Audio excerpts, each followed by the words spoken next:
আমরা আজকে এই দোয়া মাহফিল থেকে আল্লাহ রাব্বুল আলামিনের কাছে দোয়া চাই,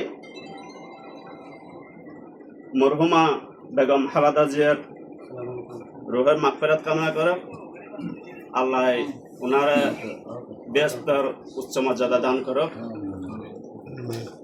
বিশেষ করে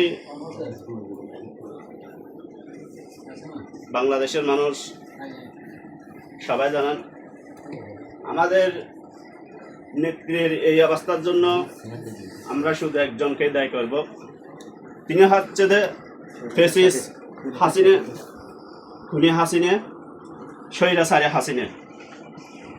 আগামী 12 ফেব্রুয়ারি 2026 আমাদের বাংলাদেশের জাতীয় নির্বাচন।